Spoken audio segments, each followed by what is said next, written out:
Muchísimas gracias por la presentación, estimada Karen. Muy buenas noches buenas tardes por allá, con todos los que nos acompañan en la sala y a través también del Facebook Live.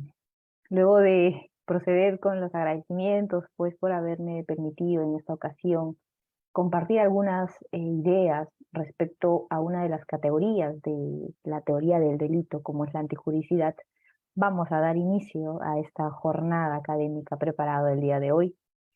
Sin ánimo de interrumpir esta Semana Santa, vamos a procurar ser lo más precisos posibles en esta ocasión.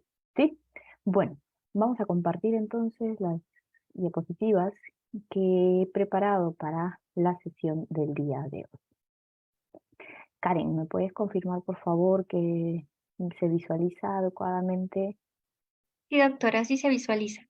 Ok, excelente, muchas gracias. Muy bien, como habíamos anunciado ya, el tema que vamos a abordar, entiendo yo, que a lo largo de esta jornada académica, el diplomado que viene organizando Lex Academy Perú, ya se han venido pues desarrollando estos aspectos respecto a la teoría del delito, ¿sí? En esta ocasión vamos a abordar una de las categorías justamente de este sistema que nos permite pues desarrollar un, un proceso penal, por así llamarlo, frente a la comisión de un delito. Bien, vamos a dar entonces inicio a la sesión. Algunos aspectos preliminares a tener en consideración, recalco, entiendo yo, que se ha desarrollado estos aspectos, por ejemplo, como la acción, la tipicidad, el dolo y estas cuestiones previas a la antijuricidad en las sesiones anteriores. Sin embargo, quiero pues abordar estos aspectos preliminares con ánimo justamente de ubicarnos sistemáticamente sobre cuál va a ser el tema a desarrollar el diario. Nosotros sabemos que efectivamente para determinar un delito, ¿sí? Actualmente se viene pues aplicando este sistema denominado teoría del delito. La teoría del delito, ¿sí? Nos permite justamente este desarrollo a través de estas categorías. Se dice que la comisión de un delito es pues una acción típica, antijurídica y culpable. Si ustedes advierten en esta ocasión, esta línea del tiempo, la acción no es parte de estas categorías de la teoría del delito. La acción como aquella conducta humana, ¿sí? Aquella que va a ser pues recogida en el tipo penal, en nuestro código sustantivo, es decir, va a estar esa acción recogida como un delito, si esa subsunción viene a ser esa primera categoría, la tipicidad, ¿sí? Un tipo penal, ¿sí? Que va a determinar pues algunas conductas prohibitivas, permisivas, entre otros, ¿sí? Ahora, una vez advertida esa subsunción de esa conducta en el tipo penal, vamos a desarrollar, ¿sí? La segunda categoría de la teoría del delito. Esto es justamente el tema que vamos a abordar. Viene a constituir justamente la antijuridicidad o la antijuricidad también. Bueno, sí, esas terminologías que se manejan en la doctrina. Y por último, tenemos la categoría de la culpabilidad. El día de hoy no se va a desarrollar ese tema, entiendo yo, que se va a desarrollar con posterior. ¿Sí? Mm, entonces, expuesta a este panorama del tema que vamos a abordar, que es esta segunda categoría de la teoría del delito, es también pertinente, ¿sí? Indicarles que en un sector de la doctrina, por ejemplo, denominan, ¿no? Aquí se trata de un injusto culpable. Por ello, es importante que ustedes tengan en consideración que el injusto viene a ser justamente esa acción típica y antijurídica, ¿sí? Esto como manera preliminar para que si en el desarrollo de la exposición salta a la luz pues el término del injusto, sepamos a qué estamos haciendo referencia. ¿Sí? Bien, entonces, con estos aspectos preliminares, vamos a dar pues inicio al desarrollo propiamente de esa segunda categoría de la teoría del delito, ¿sí? Entonces, ¿qué es la antijuricidad, señores? La antijuricidad viene a ser esa contrariedad del hecho, ¿sí? Esa conducta humana con el sistema legal. Esto es, si yo mato a Juan, ¿sí? Aquí estoy contraviniendo una norma prohibitiva que está recogida en el Código Penal. Esto es el delito de homicidio. ¿Ven? Esa contradicción, esa contrariedad de este hecho con el sistema legal, con el ordenamiento jurídico, es lo que propiamente se desarrolla y se analiza en esta segunda categoría del delito. Por eso es conocida, justamente recalco, dentro de la teoría del delito como el segundo nivel o segunda categoría. Aquí propiamente se va a confrontar justamente esta conducta con los valores provenientes del ordenamiento jurídico. Estos valores son pues aquellos derechos, ¿sí?, que se recogen y el Código Penal, ¿sí?, va a proteger. Por ejemplo, el derecho a la vida, ¿sí? El derecho a la vida está recogida en el Código Penal, por tanto, si yo con mi conducta contravengo, se va a confrontar esa conducta con la norma prohibitiva de no matar con mi conducta contraria a esto, ¿sí? Por eso se dice que es la contradicción entre la acción realizada, porque es una acción humana, ¿sí?, y las exigencias del ordenamiento jurídico. Por tanto, ¿sí?, se advierte esa antijuricidad como aquel aspecto ilícito, ¿sí?, lo ilícito. ¿Ven, señores? ¿Sí? Bien. Existen dos tipologías de la antijuridicidad. Existe una antijuridicidad material y una antijuridicidad formal.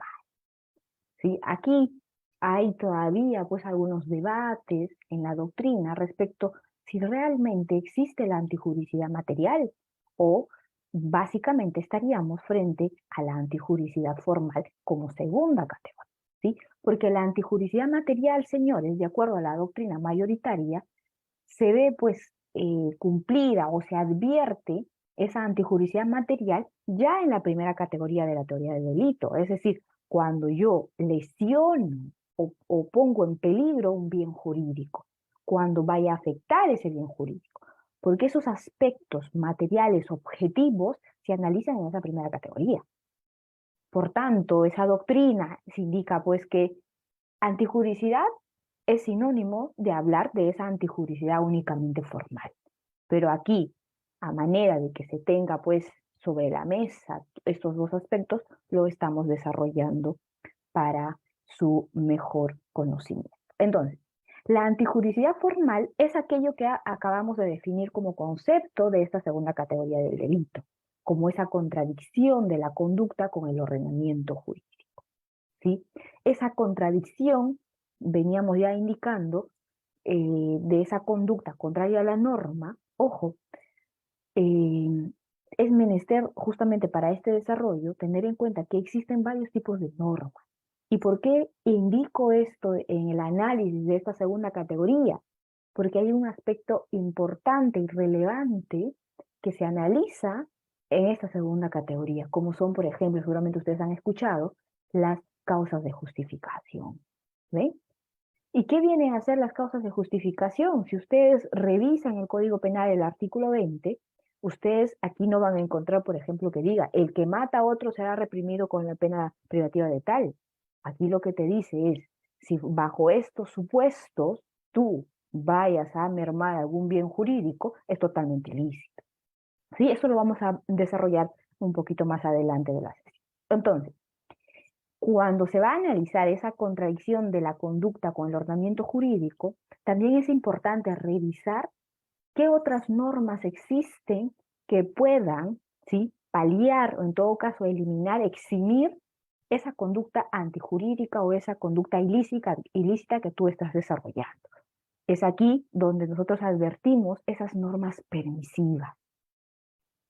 Las normas permisivas vienen a ser el caso de las causas de justificación, por ejemplo, o las causas de inculpabilidad en algunos supuestos. ¿Ven? ¿Ven, señores? Entonces, tenemos estas dos tipologías en esta segunda categoría y vamos a desarrollar estas normas permisivas que van a convertir lo ilícito, esa contradicción de la acción con el ordenamiento jurídico, ¿sí?, en conductas totalmente lícitas.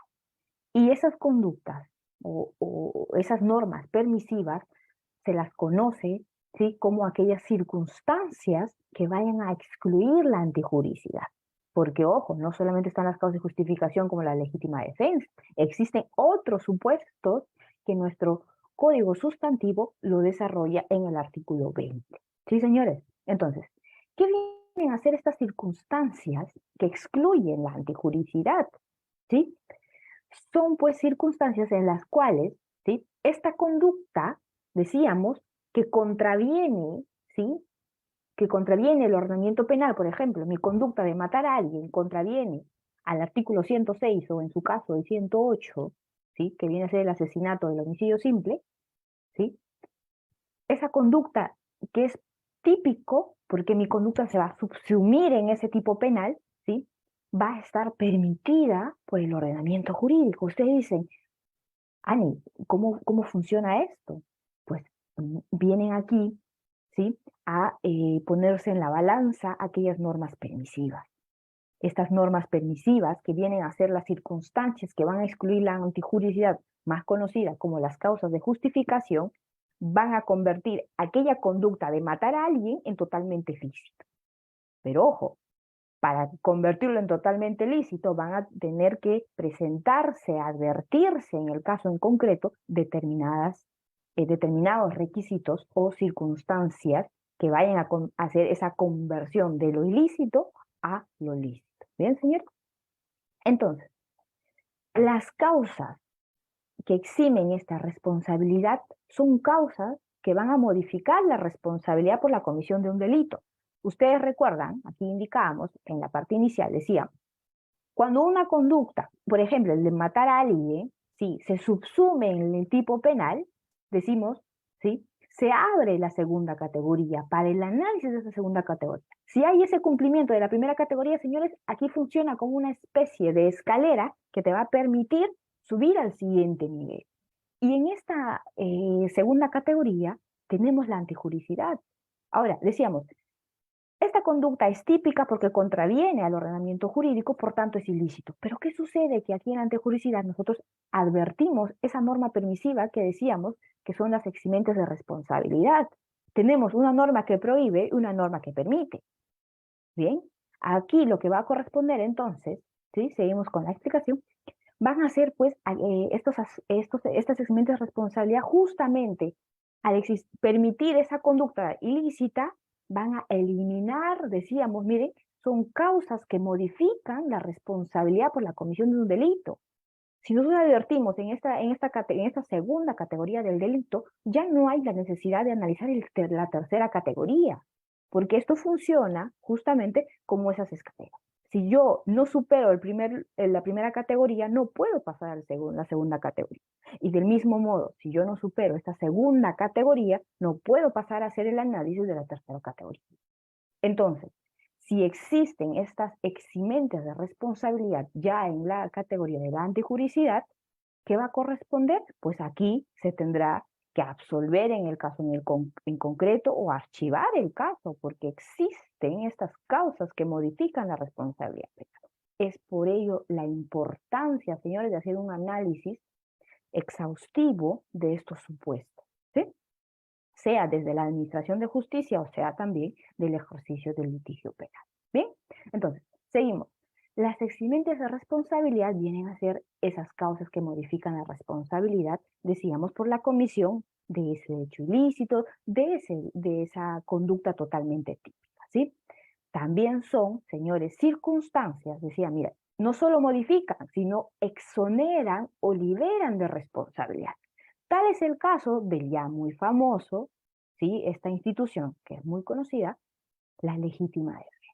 Con la legítima defensa, señores, una persona que mata a alguien en legítima defensa no va a ir, no va a cumplir una pena privativa de libertad.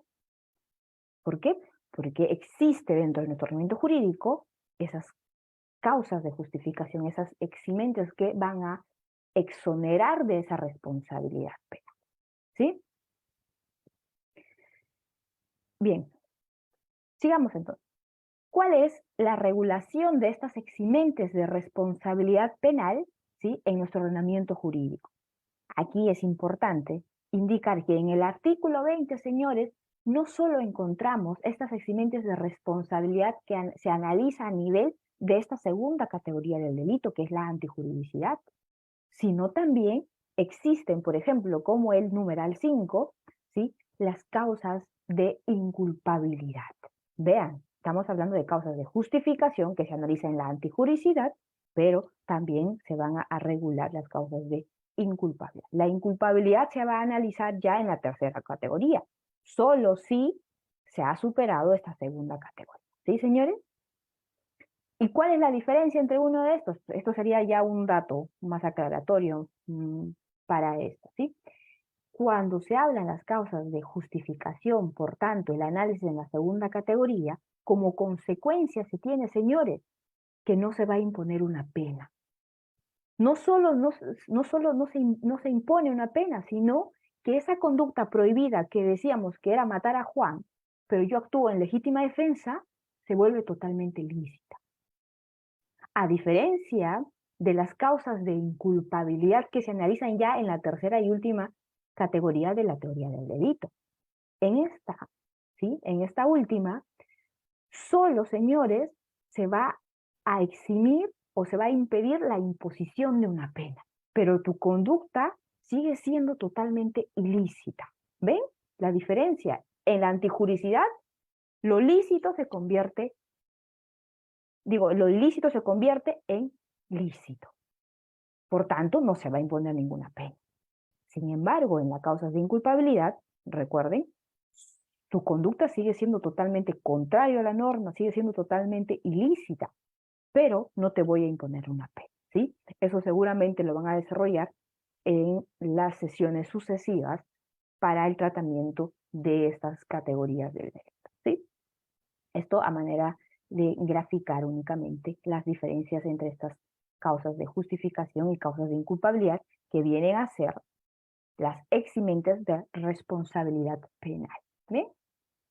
Entonces, dado que nosotros el día de hoy vamos a desarrollar la segunda categoría, nos corresponde analizar, por tanto, causas de justificación, más no las causas de inculpabilidad que seguramente otros ponentes lo van a desarrollar a lo largo ya de esta jornada académica. ¿Bien? Muy bien. Entonces, ¿qué son las causas de justificación, señores? En la letrina indican que estas causas de justificación vienen a ser aquellos elementos, ¿sí?, elementos negativos con el que decíamos se excluye, se desacredita, ¿qué cosa? La antijuridicidad, ¿sí? Asimismo, pues se tratan de preceptos, ¿sí?, de normas permisivas que van a autorizar, decíamos nosotros, realizar un hecho prohibido, ¿sí? Nos van a dar esa apertura que en determinados supuestos, estas van a ser estas normas permisivas, me permitan, por ejemplo, llegar hasta matar, como ya una reacción bastante grave dentro de nuestro ordenamiento jurídico, matar a una persona. ¿Eh?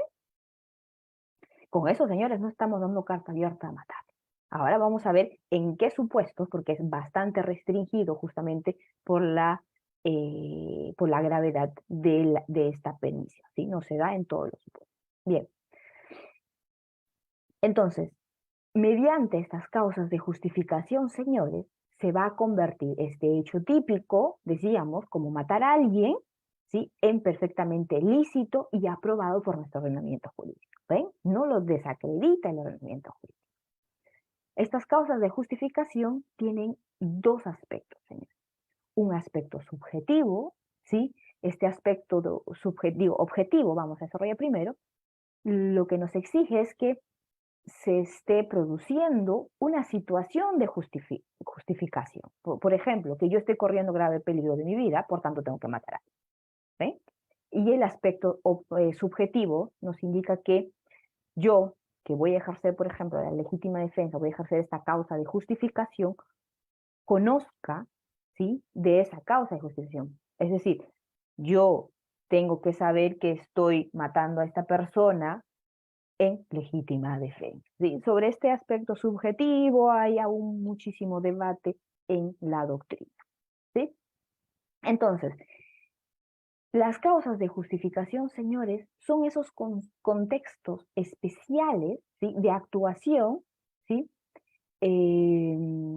que va a decaer, ¿sí?, como fin último ya esa competencia jurídico-penal del autor por el hecho defraudatorio. Es decir, no va a existir estos contextos especiales, ¿sí? Van a, lo que veníamos diciendo, van a eliminar, van a desacreditar, van a excluir esa competencia jurídico-penal, es decir, esa competencia, esa responsabilidad del autor por el hecho defraudatorio, es decir, por el hecho ilícito que se viene cometiendo. Bien, señores, vamos a desarrollar un poco más sobre estos dos aspectos, objetivo y subjetivo, para identificar cuando estemos pues frente a una causa de justificación, ¿sí? En el aspecto objetivo, como habíamos indicado en la lámina anterior, ¿sí?, se tiene pues esa situación de conflicto, señores, que decíamos, ¿sí?, que va a autorizar mediante una conducta, ¿sí?, en un contexto de actuación. Esto es, las causas de justificación van a determinar hasta cuándo se va a mantener uno de los bienes jurídicos concurrentes. Esto es, hasta cuándo yo puedo respetar la vida del otro si mi vida está, por ejemplo, en peligro, ¿sí? En este supuesto objetivo, en este elemento objetivo que se exige para las causas de justificación, va a haber pues una concurrencia de bienes jurídicos. Y cuando hay esa concurrencia, ese choque, por ejemplo, estoy en una situación donde se está produciendo el delito de robo, ¿sí? Hay dos bienes jurídicos, porque están haciendo un robo, por ejemplo, con arma de fuego. Corre riesgo mi vida, asimismo, va a concurrir también la vida del otro, porque, ojo, ese sujeto que está delinquiendo no sabía, por ejemplo, que yo tenía un arma de fuego. ¿Sí? Aquí claramente se advierte esa concurrencia de dos bienes jurídicos, como es vida y vida, vida de la víctima, así como del victimario, ¿sí? Y que claro, no van a poder mantenerse incólumes a la vez estas dos situaciones en este hecho objetivo. ¿Ven, señores? Este es lo que se puede advertir respecto de este aspecto objetivo de las causas de justificación. En el aspecto subjetivo, como indicaba, señores, hay un sector de la doctrina minoritaria, pero hay que nos exige incluso, miren, que ese conocimiento de que estamos ejerciendo, por ejemplo, la legítima defensa, porque estamos en esta situación de vulnerabilidad, ¿sí?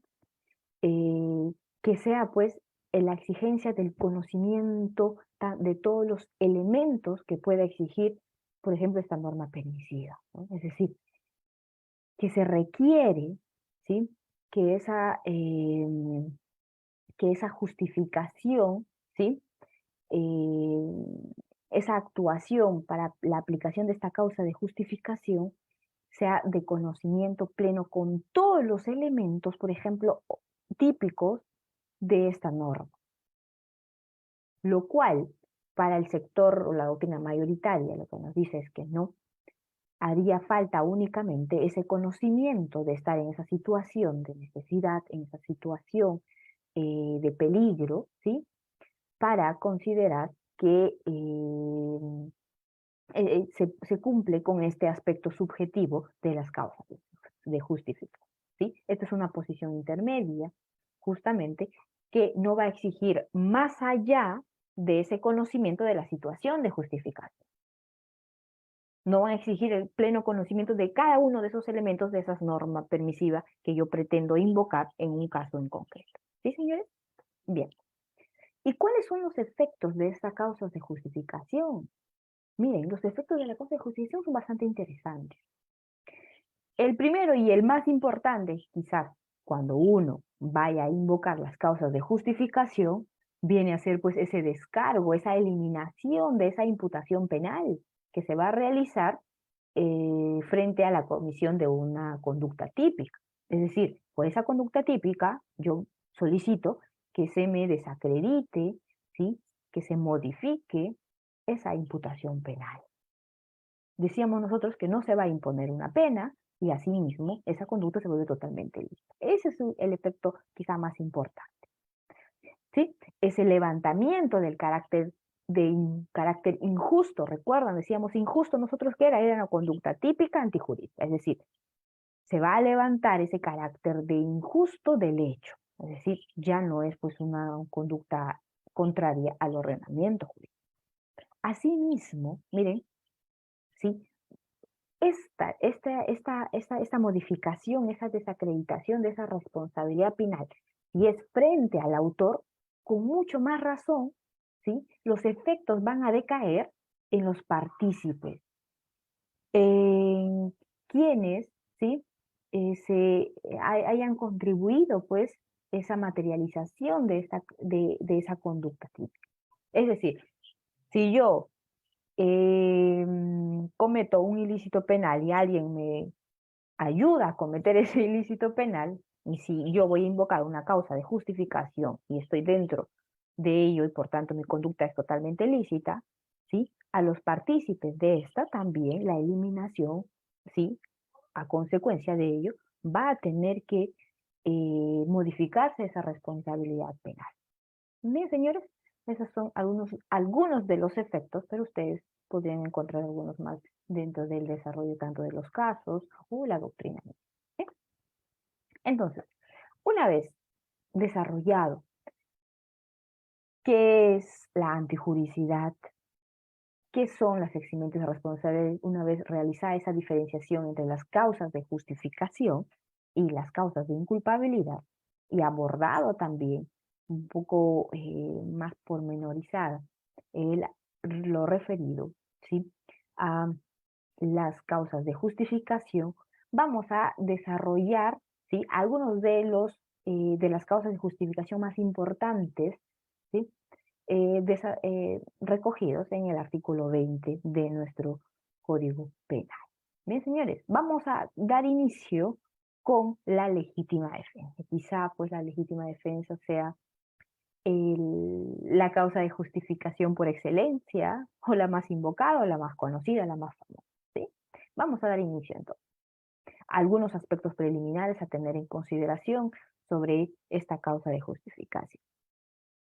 Se trata pues de un mecanismo legal, decíamos y ya anticipábamos en el desarrollo de esa primera parte de la sesión, ¿sí? Referido a que es una norma permisiva que va a permitir la lesión o puesta en peligro de bienes jurídicos del agresor, ¿sí? Va a permitir esa lesión de esos bienes jurídicos, o sea, integridad, vida del agresor. Tiene un carácter preventivo general, porque ojo, al recoger esta norma permisiva, lo que le dice al ciudadano y lo que le dice a ese agresor, ¿sí? Es, oye agresor, mira, ¿sí? Ojo, que esta conducta, ¿sí? Que este agredido, esa víctima, puede reaccionar de modo enérgico frente a ti si tú cometes estos actos antijurídicos en contra de la víctima. Esto es, ojo agresor, esta persona en defensa propia puede matarte, puede quitártela. Por eso es preventivo general. Ese mensaje, ¿sí? Que se transmite a la comunidad. Bien, importante también tener en consideración que cuando se invoca la legítima defensa no se avala cualquier reacción defensiva, ¿sí? Se avalan aquellas reacciones defensivas siempre que se cumplan los requisitos de la legítima defensa que vamos a proceder a desarrollar en las siguientes láminas, ¿sí? Y otro aspecto importante que lo vamos a seguramente repetir a lo largo de la sesión cuando desarrollemos la legítima defensa es que, y quizás sea una de las cuestiones más importantes que la doctrina y la jurisprudencia ha coadyuvado a esta, que se dio pues el 12 de febrero de 2003, hubo una modificación importantísima, ¿sí?, dentro de los requisitos o los presupuestos para la aplicación de la legítima defensa. Se modifica el segundo requisito y con esta modificación lo que se hace, señores, ¿sí?, es la exclusión de un criterio que era dominante al análisis de la legítima defensa. Estamos hablando de la proporcionalidad. Antes de esta modificación del 12 de febrero de 2003, te exigía, por ejemplo, si el agresor a ti te agredía únicamente con arma blanca, tú podías reaccionar o podías hacer esa acción defensiva, si con arma blanca o con algo de menor gravedad. Te exige esa proporcionalidad de tanto de la agresión con la reacción que tú puedas que pueda llevarse a cabo en un caso en concreto.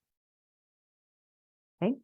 Se elimina, señores, este criterio de la proporcionalidad por algo más que dentro de la doctrina ha sido bastante saludada, un criterio que se denomina la razonabilidad.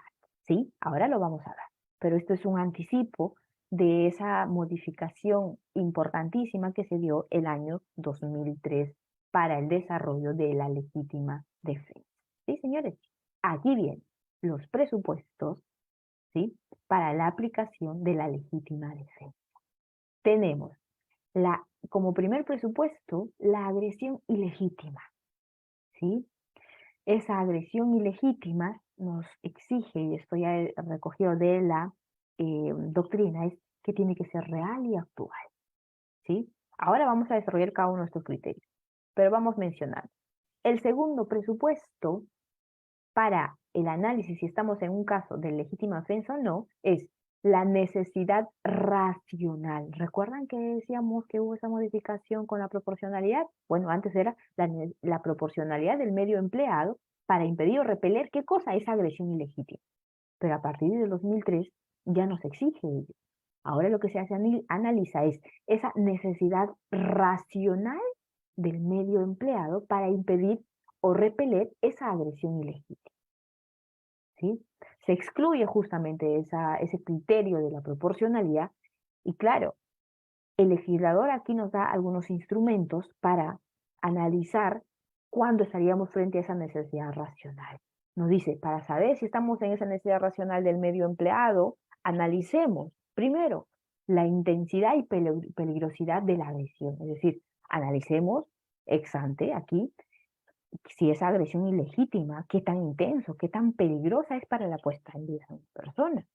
Si es con un arma blanca, por ejemplo, y corre riesgo y es intensa esa conducta y hay una gran amenaza hacia mi vida o integridad, ¿sí?, yo puedo repeler esa agresión ilegítima, ¿sí?, con los medios que yo pueda, disponer en el momento en concreto, ¿sí? ¿Ves? Ahí tenemos los medios que se disponga para la defensa. Asimismo, se tiene que analizar la forma de proceder de la, ¿sí? Estos criterios que están recogidos en nuestro Código Penal nos permiten justamente analizar ese segundo presupuesto. Y como tercer y último presupuesto, tenemos la falta de provocación suficiente de quien hace la defensa. Ok. Bien, señores, vamos a comenzar entonces con el desarrollo de cada uno de estos criterios. Muy bien, comencemos por el primer presupuesto. La agresión ilegítima consiste, señores, en la amenaza de un bien jurídico por parte de una conducta humana. ¿Ok? Esto es, que es que se esté amenazando, por ejemplo, mi bien jurídico vida, mi bien jurídico patrimonio, entre otros, ¿sí? Hace falta para que esa agresión ilegítima sea, pues, esa amenaza. Ojo, hay que tener en cuenta que no se va a poder calificar como agresión aquellos ataques de animales, salvo, por ejemplo, que en algún supuesto sea el dueño quien va a asusar que su perro vaya a atacar al vecino, que no le cae. ¿Eh? En esos supuestos sí podríamos calificar que se trata de una agresión, porque aquí hay una conducta humana, que es la de asusar, para que el animal ataque a la persona. ¿Eh? Tampoco se puede hablar de una agresión ilegítima si es causado por sucesos naturales, ¿sí? No es agresión ilegítima aquellos ataques de animales o que se den frente a sucesos naturales, ¿sí?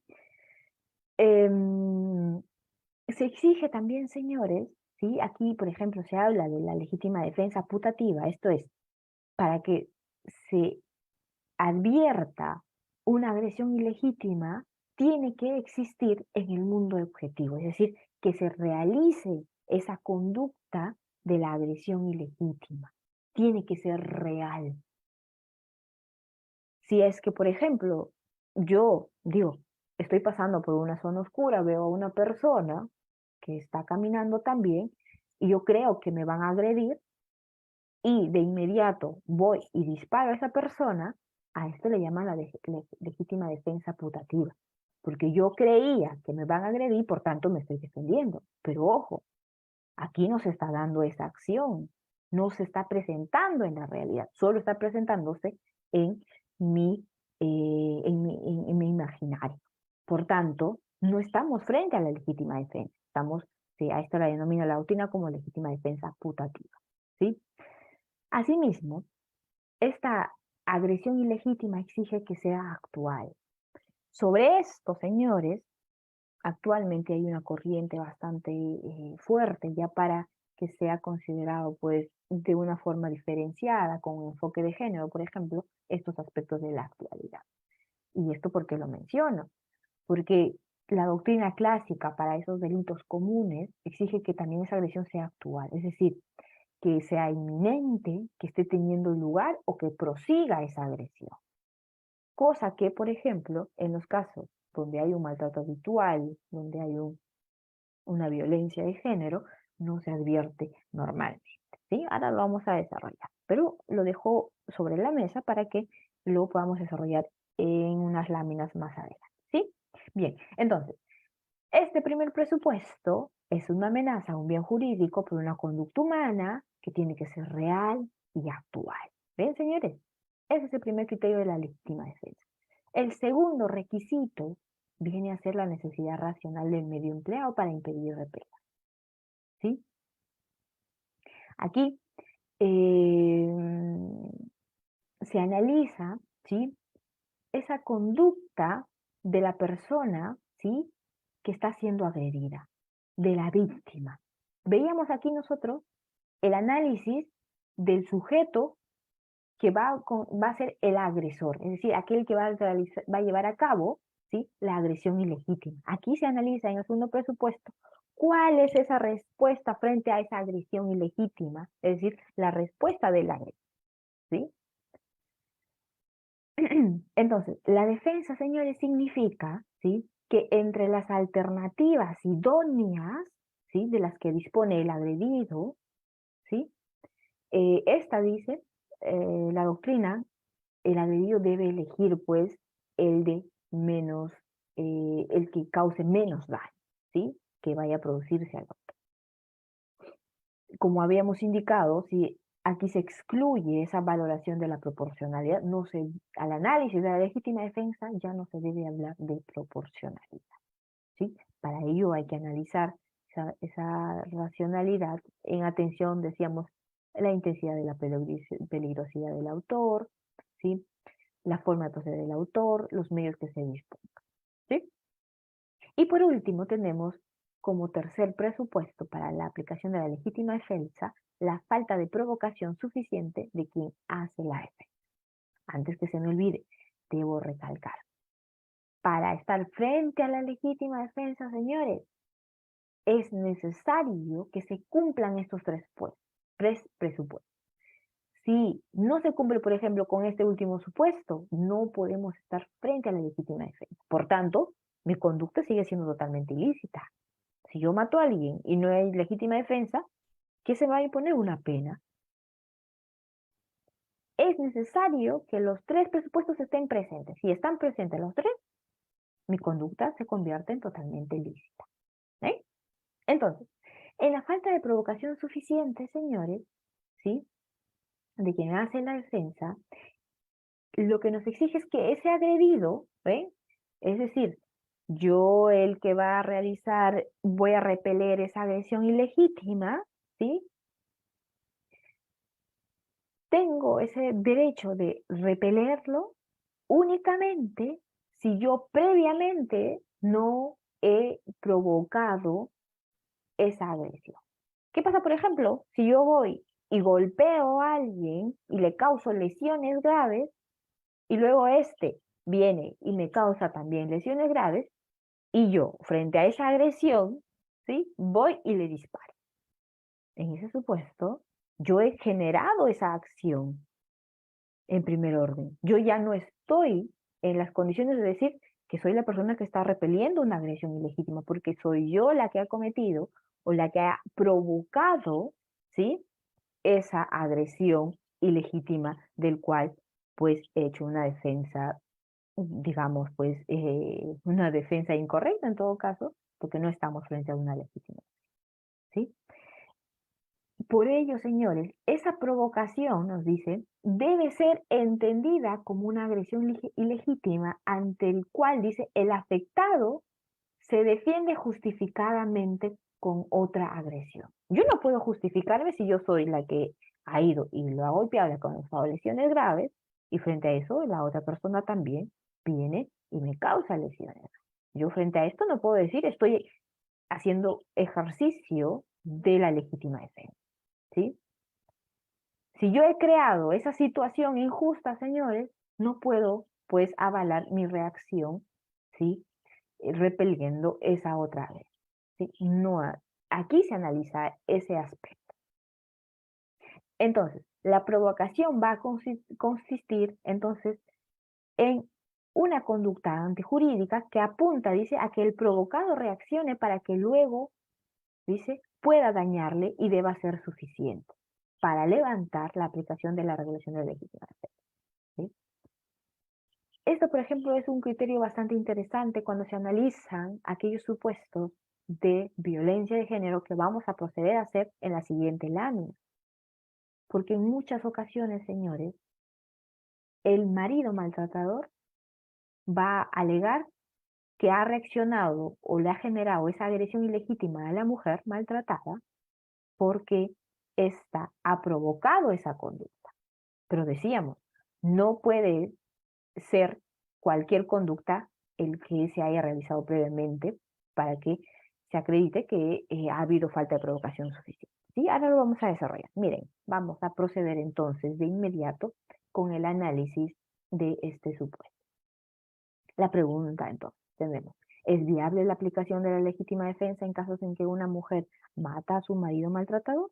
Es decir, una mujer que sufre violencia mata a su marido maltratador. Mírenme.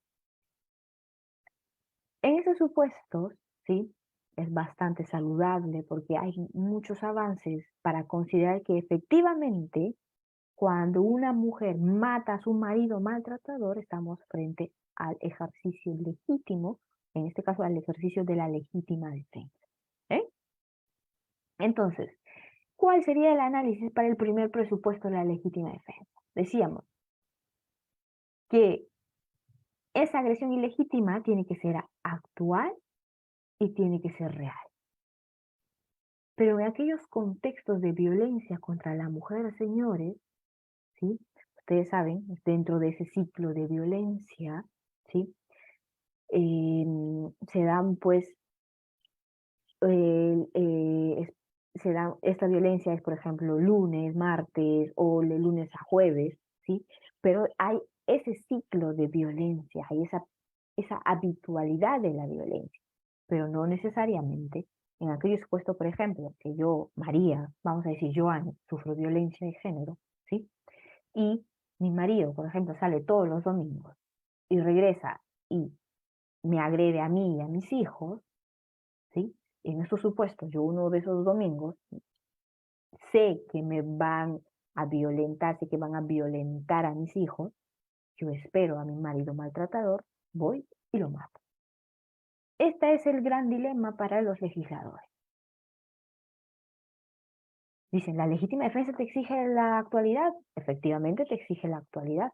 Entonces aquí la mujer no ha actuado frente a una agresión legítima porque no había actualidad. Es más, ha actuado con alevosía, se indican estos magistrados. Pero miren, sobre este aspecto es importante tener ese enfoque de género porque, por ejemplo, miren, Roxin, ¿qué dice respecto de estos maridos maltratados? Dice, constituye un peligro permanente el tirano familiar, es decir, ese maltratador, que de momento está pacífico, pero que en cualquier instante puede proceder de nuevo a los malos tratos. Aquí, señores, decíamos nosotros cuando definíamos el primer supuesto, dice, ¿qué es la agresión ilegítima? Decimos que consiste en la amenaza de un bien jurídico por parte de una conducta humana. Frente a las palabras de Roxin, ¿acaso no dice él que el tirano maltratado, el tirano familiar en este supuesto, está pacífico, pero que en cualquier instante va a proceder de nuevo con los malos tratos? ¿Acaso no hay una amenaza constante? Porque, ojo, está dentro de ese, inmersa de ese ciclo de violencia. Bajo esos supuestos nosotros podemos y debemos afirmar que efectivamente hay actualidad. Por tanto, se cumple ese primer presupuesto, ¿sí?, de la legítima defensa, porque hay una amenaza constante, porque ese tirano familiar, en palabras de Roxy, va a proceder de nuevo a los malos tratos. En estos contextos de violencia, señores, contra la mujer maltratada, se puede advertir la actualidad. De contrario, denomina la doctrina que estaríamos frente a la muerte a plazo. Es decir, ahora es de menor intensidad la agresión, va a seguir avanzando y poco a poco hasta llegar a matar a la mujer en estos supuestos. Existe una amenaza constante para el bien jurídico de la mujer, así mismo como de los hijos, en muchísimos de los supuestos. Basta con leer algunos de los casos en los cuales se pretende invocar justamente la legítima defensa.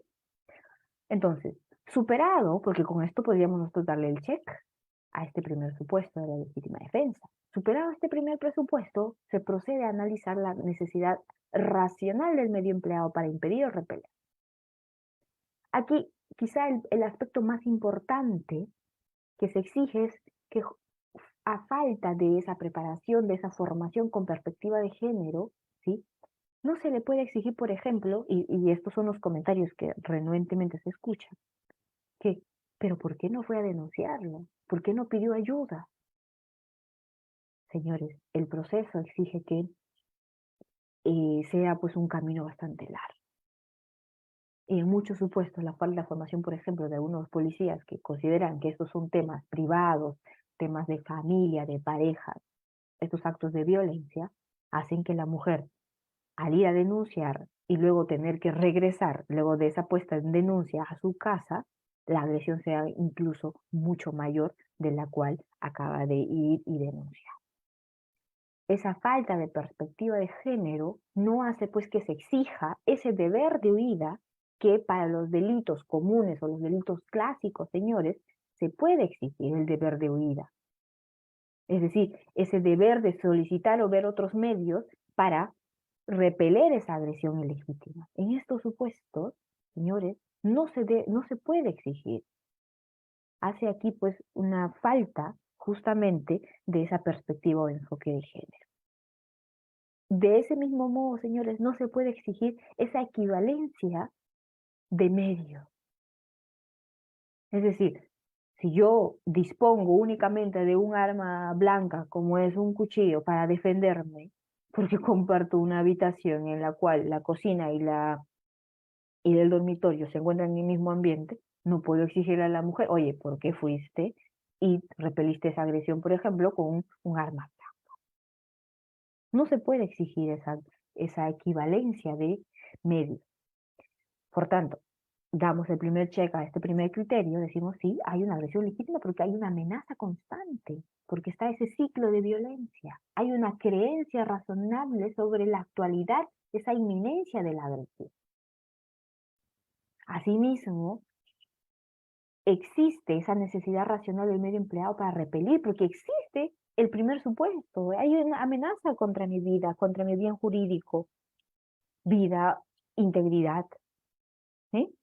Y por último, vamos a culminar con el análisis de la falta de provocación suficiente de quien hace la agresión. Tenemos el primer cheque en la agresión legítima, necesidad racional del medio empleado para impedir o repelerle esa agresión ilegítima, y ahora vamos a ver el último presupuesto. Decíamos que aquí se analiza dos aspectos. La conducta del provocador, que en este supuesto ¿sí? sería la mujer víctima, dice, no debe ser antijurídica.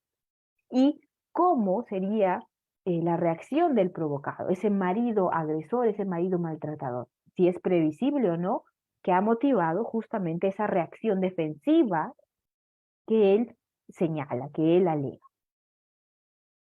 Miren, hay muchos de los supuestos que dicen estos sujetos que agreden a las parejas, bueno, sus parejas mayormente son estos casos que se dan intrafamiliar, ¿sí? Alegan, no, es que mi pareja, ¿sí? Me dijo que me iba a dejar, que yo pues no era suficiente para ella, ¿sí? Él alega que por esa situación, señores, le ha generado esa agresión ilegítima. Y aquí el análisis es, esa conducta de la víctima mujer de querer dejarlo es suficiente para que éste le haya provocado agresión ilegítima. ¿Qué es lo normal, señores, que sucedería cuando dos personas, por ejemplo, se separan? Que sí, la mujer, pues rehaga su vida, que el marido también rehaga su vida, ¿sí? Ambos se separen y continúen con su vida. Eso es lo previsible en un caso normal, bueno, no podemos llamar normal, pero en un caso previsible, un caso pues en que la gente, de acuerdo a las máximas experiencias, tendría que realizar. Y no generarle esas agresiones ilegítimas a la víctima mujer. ¿Sí? Por tanto, no existe esa falta de provocación suficiente de quien hace la defensa. Esa alegación del agresor que ella ha decidido terminar, pero ella no puede terminar porque es suya, no es justificable para esa agresión legítima. Por tanto, señores, estos tres presupuestos para alegar la legítima defensa es totalmente viable en aquellos supuestos. ¿Sí? Bien, tenemos aquí bastante rápido, vamos a tratar de desarrollar, ¿sí? Algunas jurisprudencias que a mí me pareció bastante importantes, tienen avances, ¿sí? Respecto de la aplicación de la legítima defensa en los casos donde se advierte pues un tipo de violencia de género. Miren, tenemos dos casos que son del 2018, el de Lima Norte y el de Lima Este, ¿sí? Esto es un recurso de nulidad. Miren lo que indican en el caso 2125 de Lima Norte. Antes de eso vamos a contextualizar ambos casos, son bastante parecidos, ¿sí? La víctima mujer en defensa propia mata al marido maltratado, ¿sí? Ese es el contexto general, ¿sí? Miren cómo resuelve en este supuesto la Corte Suprema, ¿sí? En este caso de Lima Norte. Miren lo que dice el fundamento jurídico 2. La agresión ilegítima de parte del agraviado, ¿sí? Del agraviado, en este caso sería del marido maltratador que fue, pues, asesinado, vamos a decir que, bueno, que fue muerto justamente por la víctima mujer, dice, no converge justificación alguna para maltratar de cualquier modo a una mujer. El accionar del descrito es reprochable. En este fundamento jurídico 12 recalca que la agresión cometida por el agraviado, en ese caso específico de homicidio, ¿sí? es reprochable. Pero miren lo que dice contradictoriamente el fundamento jurídico 3. No sé, yo sé, pero es el número 3. Dice, de parte de la imputada Jocelyn Caterina Mismacano, dice, no existió razonabilidad, miren aquí qué bien, ni proporcional, en el medio empleado para defender o cautelar su vida o integridad física. Miren lo que dice finalmente. Fue golpeado por el agraviado y reaccionó infringiéndole 3 puñaladas en el cuerpo. ¿Qué decíamos, señores, nosotros respecto de la proporcionalidad para el análisis de la legítima defensa? Que desde el año 2003, y estamos 2018, perdón, desde el año 2003 no se exige la proporcionalidad. Eso es un análisis, la verdad, pues, erróneo, porque se invocan cuestiones que están derogadas en nuestro Código Penal, y bueno, el análisis es totalmente fuera, ¿sí? No tiene ningún, pues, asidero dentro de la perspectiva de género. Veamos ahora el recurso de nulidad 910-2018 Limae, que el supuesto es el mismo. La mujer víctima mata a su marido maltratado. ¿Ok? Fundamento jurídico 9. Este Supremo Colegiado, dice, concluye válidamente que el comportamiento típico de la procesada Elisa González se adecúa a los requisitos que exige dicha causa de justificación. Estamos hablando de la legitimación. Dice, se adecúa a los requisitos que exige la causa de justificación para eximirla de responsabilidad penal. Miren, no en el sentido estricto matemático que señala la norma penal, sino sobre la base de las circunstancias desarrolladas. Ojo, que aquí hace hincapié en esas circunstancias, ese contexto que se vendría a ser violencia de género, ¿sí? Y debido a que vivimos en una sociedad de violencia familiar y social, ¿sí? Los resultados, señores, en estos dos recursos de nulidades. En el de Lima Norte, ¿sí? Se condenó a la víctima mujer. Y en el de recurso de nulidad de Lima Este se absolvió por los cargos, invocándose la legítima defensa. ¿Ven? Hay un ligero avance en la administración de justicia, ¿sí? Esta perspectiva de género que debería ir calando. Y bueno, este es el estadio sobre la aplicación en un caso en concreto sobre la legítima defensa en casos de violencia de género. ¿Bien, señor? Vamos a continuar entonces. Ahora, ok, entiendo yo que me quedan unos 10 o 15 minutos más. Vamos a terminar ya con algunos aspectos más de las causas de justificación. Ya hemos desarrollado quizá el más invocado, el más famoso, que es la legítima defensa. Vamos a analizar ahora el estado de necesidad justificante. Porque, ojo, hay dos tipos de estado de necesidad. Mírenme. El estado de necesidad funge como una causa de justificación, por tanto, se va a analizar en la segunda categoría, que es la antijuricidad, y también funge como una causa de exculpación, ¿sí? Como una causa de inculpabilidad. Esto es, se va a analizar, ¿sí? En la tercera categoría, que eso no nos corresponde en esta sesión, pero es menester desarrollar esta diferencia. A grandes rasgos, señores, porque ustedes si revisan cualquier libro de la doctrina sobre estos aspectos es muy amplio, ¿sí? Pero de forma general, con cuestiones bastante, valga la redundancia, generales, se va a hacer esa diferenciación entre estos dos tipos de estado de necesidad. Entonces, el estado de necesidad justificante, es decir, que se da en la antijuricidad, miren, ¿qué exige? Dice, surge este estado de necesidad justificante cuando, ¿qué cosa? Colisionan dos bienes jurídicos, ¿sí? De diferente valor, ¿sí? Y se va a sacrificar, dice, el bien jurídico de menor valor. Voy a poner un ejemplo que es un ejemplo muy claro, ¿sí? Juan está caminando por la vía y de pronto advierte que un auto se encuentra un menor pidiendo pues socorro porque ya le queda muy poco de oxígeno. Al parecer se han olvidado los padres o los tutores de este menor, dejaron cerradas las puertas sin ningún tipo de posibilidad de oxigenación en el agua. ¿Qué hace Juan, señor? Advierte dos supuestos. Es un auto, ¿sí? Un auto privado, no sabe a quién le pertenece, pero también advierte que hay un menor que corre pues peligro de vida. Decide pues frente a esa situación, ¿sí?, romper las lunas o romper alguna actitud, algunas partes del auto. ¿Para qué? Para rescatar. Aquí se están colisionando dos bienes jurídicos. Estoy causando daño a la propiedad privada, ¿sí? Pero a la vez estoy salvando la vida de un menor. Aquí existen dos bienes jurídicos en colisión. Bien jurídico vida, que es del menor, y bien jurídico propiedad, que es pues de esa persona a quien se está dañando el auto. ¿Qué te dice acá la norma, señores?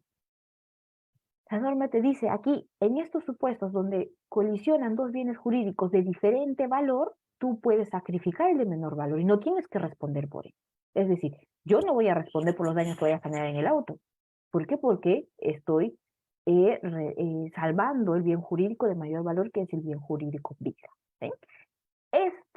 Esta es la funcionalidad del estado de necesidad justificante. En el estado de necesidad exculpante, señores, funciona las cosas muy diferentes. Aquí van a colisionar también dos bienes jurídicos, pero ya no son dos bienes jurídicos de diferente valor, como vimos en el caso anterior, sino van a ser dos bienes jurídicos del mismo valor. Y aquí la ley no te dice, tú salva el de mayor valor. No te dice nada, a diferencia del estado de necesidad justificante. En el estado de necesidad exculpante, simplemente te dice, si colisionan estos dos bienes jurídicos del mismo valor, bueno, veremos el caso en concreto. Y aquí el ejemplo clásico es, hay un naufragio, ¿sí? Y hay pues dos sobrevivientes. Y para sobrevivir yo, que tengo mi bien jurídico vida, mato al otro. La ley no te dice qué hacer, no se inclina por ningún bien jurídico.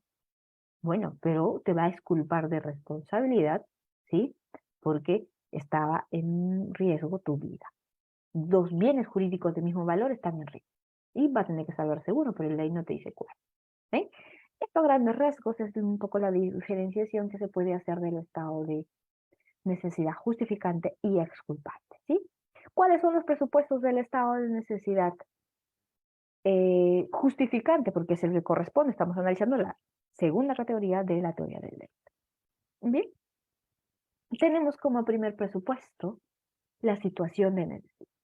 Es decir, que exista esa situación de conflicto de esos dos bienes jurídicos de diferente valor y que se tenga que salvar el de mayor valor, ¿sí? Aquí también se exige que esa situación de conflicto tiene que ser real y objetivo, ¿sí? Real y objetivo.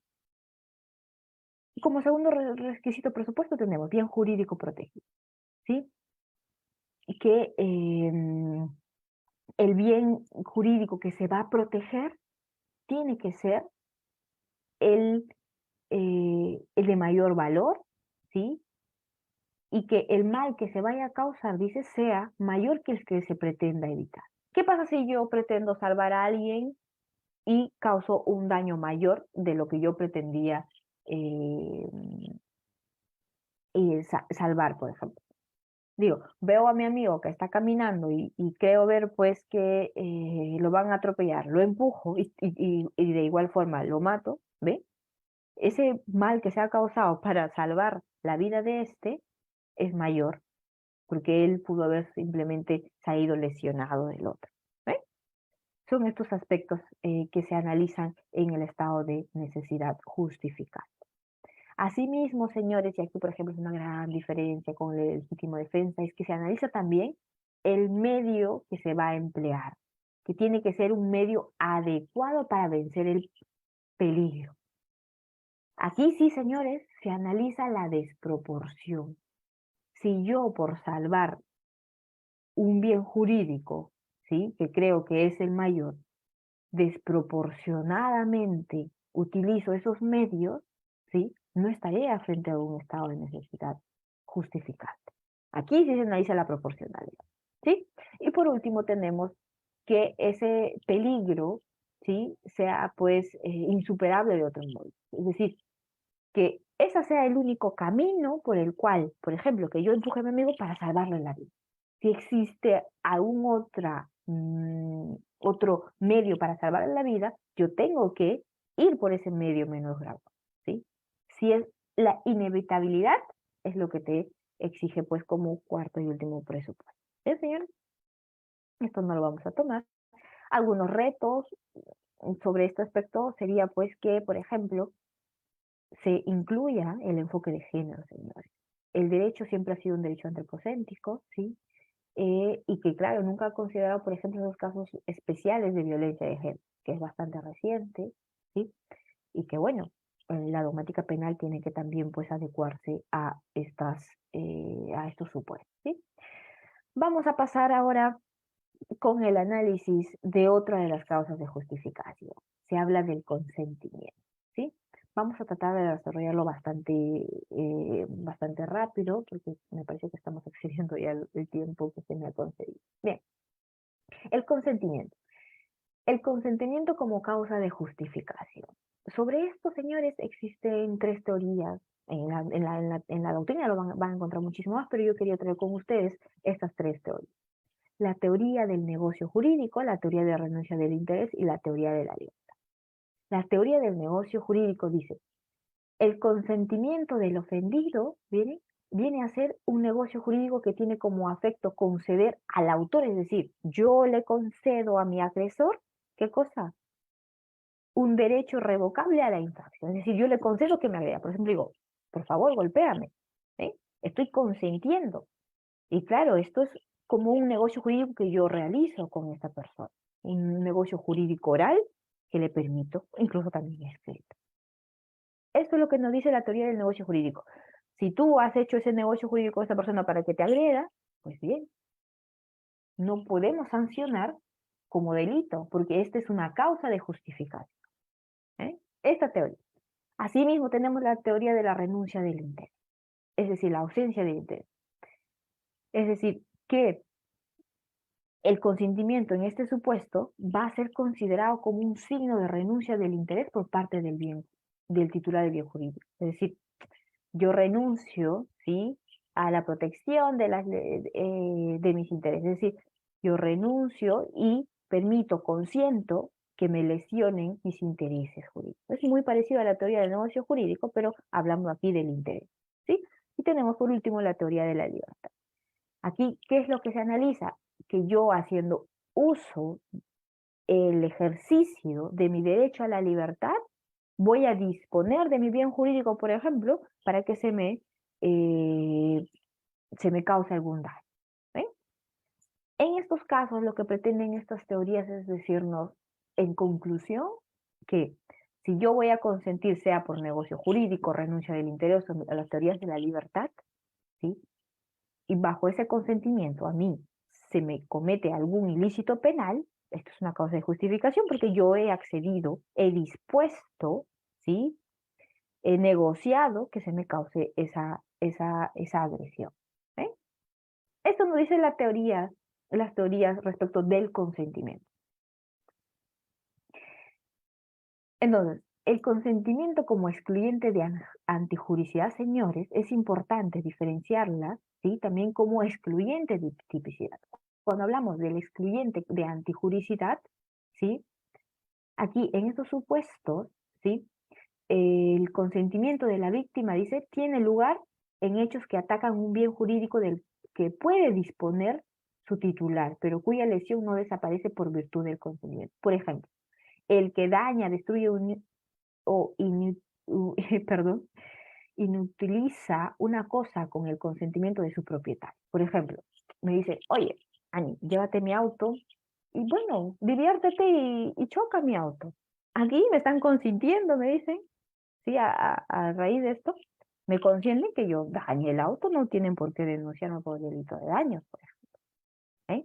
Mi consentimiento va a actuar como un excluyente de antijuricidad. ¿Eh? Luego tenemos, como excluyente de tipicidad, es importante hacer esta diferencia. ¿Sí? Como excluyente de tipicidad, tenemos aquellos supuestos, por ejemplo, ¿sí?, es una conducta totalmente típica cuando el médico, ¿sí?, recibe a un paciente de emergencia y decide, por ejemplo, amputarle la mano porque es la única forma de salvarle la vida. Aquí ya no está actuando como una causa de antijudicial, pero es una causa de excluyente de tipicidad porque no hay una conducta típica. Esa conducta no se puede subsumir en el tipo penal, pero bajo mi consentimiento. Esa conducta de esa intervención corporal a la lesión que hace un médico para proteger la salud de va a justificada por consentimiento del paciente, hace pues que se excluya la tipicidad, porque no, esa conducta es totalmente atípica. Señores? ¿Cuáles son los requisitos? Importante. No cualquier tipo de consentimiento, no en cualquier supuesto se puede invocar la causa de justificación. Tenemos que para estar frente a una causa de justificación por el consentimiento, el bien jurídico sobre el cual yo voy a dar ese consentimiento tiene que ser disponible. Una intervención para una amputación, por ejemplo, es totalmente legítimo porque, bueno, es mi vida, tiene que salvarse. Pero, por ejemplo, en nuestro ordenamiento no está reconocido el delito de eutanasia. Yo no puedo disponer de mi vida, aún no se está permitido. En otros países, por ejemplo Suiza, que es mucho más conocido, en España también, está permitida la eutanasia. Yo decido y consiento de que me quiten la vida. En nuestro ordenamiento jurídico es importante tener en consideración cuáles son los bienes jurídicos disponibles por el sujeto y que con el consentimiento pueden vulnerar o poner en peligro, ¿sí?, este bien jurídico. El caso más concreto, por ejemplo, es el que les acabo de comentar. Yo cedo mi bien en propiedad porque yo puedo disponer de acuerdo a mi derecho de propiedad, ¿sí? Puedo disponer y, bueno, permito que se le dañe, que se desaparezca ese bien mueble, por ejemplo. Otro de los criterios para tener en cuenta es la capacidad para consentir. Aquí se exige que quien vaya a consentir, es decir, por ejemplo, Giovanni, dice, tiene que estar totalmente legitimado para disponer del bien jurídico y obrar con capacidad de entendimiento. Por ejemplo, un inimputable no puede consentir ello. No estaría, pues, amparado a aquella persona que haya sido autorizado o consentido para destruir su bien jurídico, un bien, por ejemplo, un bien mueble, un inimputable. ¿Ven? Y tiene que ese consentimiento tiene que ser manifiesto. Yo no puedo presumir que efectivamente me está dando el consentimiento. Es importante, eso también es como requisito, el tercer requisito. Y el momento del consentimiento exige que sea antes de la acción o el resultado. No puede ser posterior al resultado este momento del consentimiento. Asimismo, este consentimiento, es decir, para que esta persona pueda consentir, tiene que estar debidamente informado. Si yo decido que lo que puede suceder al consentir yo que saquen a pasear, por ejemplo, a un coche mío, ¿sí?, si yo no estoy debidamente informado sobre las consecuencias que puede traer, no puedo alegar que ha habido consentimiento. Por tanto, no sería una causa de justificación. Y por último, el consentimiento. Si yo bajo amenaza, coacción, doy el consentimiento para que se me comete un acto ilícito, no puede alegar que está frente a una causa de justificación. Bien, señores, bueno, he querido abordar estos aspectos, quedo atento a las interrogantes que puedan surgir de esta exposición. Muchísimas gracias.